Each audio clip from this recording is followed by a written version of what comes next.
কম বেশি আমরা সবাই পোলাও বিভিন্নভাবে কিন্তু রান্না করতে পারি, তবে আজকে আমি একটু ভিন্নভাবে পোলাওয়ের রেসিপি আপনাদের সঙ্গে শেয়ার করব। এর জন্য কিন্তু প্রথম থেকে শেষ পর্যন্ত ভিডিওর সঙ্গেই থাকতে হবে। প্রথমে কড়াইয়ে তেল আর ঘি সমপরিমাণে দিয়েছি পেঁয়াজ কুচি, সাদা এলাচ, দারচিনি, তেজপাতা, কাঁচামরিচ সব কিছু তেলের সঙ্গে ভেজে নিয়ে এখানে দিয়েছি আগে থেকেই পানি ঝরিয়ে রাখা চাল, আর দিয়েছি এখানে বেশ কিছুটা রসুনের কোয়া, দিয়ে দিলাম আদা রসুন বাটা। সব কিছু আবারও একটু তেলের সঙ্গে চালের সঙ্গে ভেজে নিয়ে এখানেই দিয়ে দিলাম ফুলকপি। এই ফুলকপিটা লবণ আর হলুদ দিয়ে 1 মিনিট আমি জাস্ট ভাপ দিয়ে নিয়েছি। ফুলকপির কিন্তু আলাদা একটা স্মেল থাকে, তাই একটু গরম পানিতে ভাপ দিয়ে নেবেন, 1 মিনিটের বেশি না, তাহলে অতিরিক্ত সিদ্ধ হয়ে যাবে। পরে এটা আমি ঘি দিয়ে ভেজে নিয়েছি। ঘি দিয়ে ভেজে নিলে সুন্দর একটা স্মেল আসে। এখানে এখন দিয়ে দিব পরিমাণ মতো পানি। দিয়ে দিলাম 1 কাপ জাল করে রাখা দুধ আর 1 কাপ পানি। যে পরিমাণ চাল নিয়েছি তার ডাবল এখানে পানি ব্যবহার করতে হবে। তবে এখানে দুধ দেওয়ার চেষ্টা করবেন, দুধ দিলে এর কালারটা খুব সুন্দর আসে। তবে বাসায় যদি দুধ না থাকে তাহলেও কোনো সমস্যা নেই, পানি ব্যবহার করতে পারবেন। এখানে এখন দিয়ে দিব আগে থেকে রান্না করে রাখা দেশি মুরগির মাংস। এটা একদম অপশনাল, চাইলে এটা আপনি স্কিপ করতে পারেন। আমিও এটা দিতে চাচ্ছিলাম না, কিন্তু আমার বাচ্চার অনুরোধেই দিয়ে দিলাম। সে আমাকে বলছিল, মামুনি মাংসটাও দিয়ে দাও, তাহলে মাংস পোলাও আর সবজি পোলাও একসঙ্গেই হয়ে গেল। কি আর করার, দিয়ে দিলাম। পানিটা শুকিয়ে আসা পর্যন্ত কিন্তু অপেক্ষা করব, ঢাকনা দিয়ে ঢেকে কিছুক্ষণ এটা রান্না করে নিব। চুলার জালটা প্রথমে হাই হিটে রেখে যখনই বলক এসেছে তখনই কিন্তু এটা মিডিয়াম করে দিয়েছি। এই তো পানিটা কিন্তু একদম শুকিয়ে এসেছে। এখন এটা আবারও আমি ঢেকে দিব, কিছুক্ষণ এটা ঢেকে দিব। চুলার জালটা এখন কিন্তু একদম লো হিটে রেখে দিতে হবে, তাহলে ভিতর থেকে এটা খুব সুন্দরভাবে সফট হয়ে আসবে আর ঝরঝরে হবে।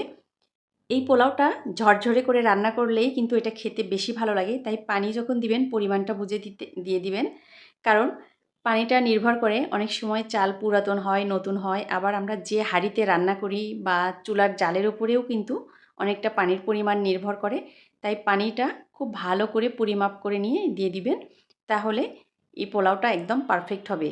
এটা কিন্তু বেশি নরম হলে খেতে কিন্তু ভালো লাগে না। সব কিছু খুব ভালো করে এই পর্যায়ে আমি মিশিয়ে নিলাম, দেখেই বুঝতে পাচ্ছেন কতটা ঝরঝরে হয়েছে আর সফটও কিন্তু হয়েছে এইটা। এখন এখানে দিয়ে দিব কিছুটা ধনিয়া পাতা কুচি, আর নামানোর আগে দিয়ে দিব আবারও একটু ঘি। নামানোর আগে ঘি দিলে ঘিয়ের স্ট্রং ফ্লেভারটা কিন্তু পোলাওয়ের ভিতর থেকে যাবে, যেটার জন্য খেতে কিন্তু আরও ভালো লাগবে। তাই অবশ্যই নামানোর আগে ঘি দেওয়ার চেষ্টা করবেন।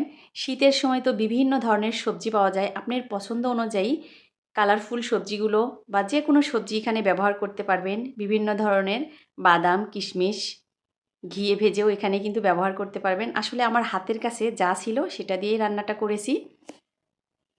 এটা এখন আবারও কিন্তু কিছুক্ষণ ঢাকনা দিয়ে ঢেকে রেখে দিয়েছিলাম। ঢাকনাটা উঠিয়ে এখন দিয়ে দিব পেঁয়াজের বেরেস্তা আর কয়েকটা কাঁচামরিচ। পেঁয়াজের বেরেস্তা দিলে খুব সুন্দর ফ্লেভার আসবে। সব কিছু আবারও খুব ভালো করে মিশিয়ে নিব। মিশানো হয়ে গেলে আমি চুলাটা বন্ধ করে আবারও কিন্তু একটু দমে রেখে দিব, তাহলে সব কিছু ফ্লেভারগুলোই এই পোলাওয়ের ভিতরে ঢুকে যাবে আর খেতেও কিন্তু খুব ভালো লাগবে।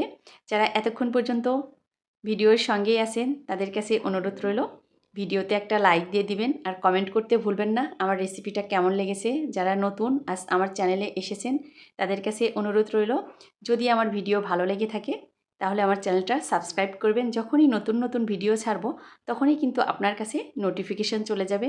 আর পুরাতন বন্ধুরা আপনারা কিন্তু কমেন্ট করতে ভুলবেন না আমার রেসিপি কেমন লেগেছে। এই পোলাওটা আমার কাছে তো এমনি এমনিই খেতে অনেক মজা লাগে, বিশ্বাস করেন। আমি তো এমনি এমনিই খেয়ে ফেলেছি অনেকগুলো। তবে এই প্লেটটা আমি আমার বাচ্চার জন্য সাজিয়ে নিচ্ছি। বাচ্চাকে সঙ্গে দিয়েছি 1 পিস মাছ ভাজি, আর আগে থেকেই আমি কলিজা দিয়ে বুটের তরকারি রান্না করেছিলাম সেটা দিয়েছি। তবে আমি এমনিই খেয়ে নিয়েছি, বিশ্বাস করেন খেতে অনেক মজা। আজ আর কথা বাড়াবো না, আজ এ পর্যন্তই। সবাই ভালো থাকবেন, সুস্থ থাকবেন, আল্লাহ হাফেজ।